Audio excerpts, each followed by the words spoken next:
Ce qui ressort notamment de ce rapport, c'est une volonté de se dégager d'une vision de l'évaluation réduite au contrôle et aux examens qui pullulent,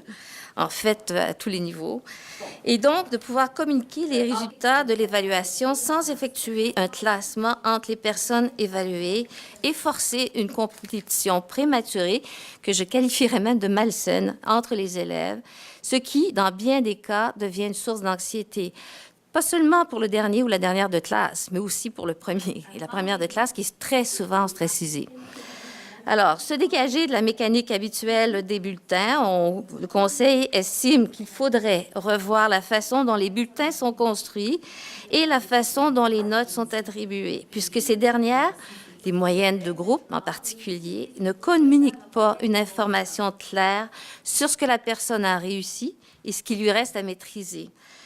Le Conseil ne suggère pas d'abolir les bulletins ni de les décorer avec des images. Ce n'est pas du tout le but du Conseil.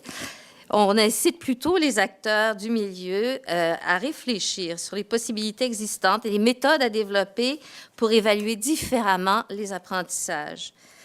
Évaluer pour que ça compte vraiment reflète l'esprit dans lequel devrait être menée l'évaluation des apprentissages tout au long de la scolarité. Et le personnel enseignant doit être accompagné. On le réalise très bien, on le sait très bien quelles sont les conditions des enseignants à l'heure actuelle, les écoles, le manque de ressources et le reste, mais je pense que c'est quand même, en dépit de ces conditions actuelles, c'est quand même un tournant que l'on devrait prendre pour opérer ce changement de cap qui, selon nous, va permettre d'avoir une meilleure approche de l'évaluation des apprentissages.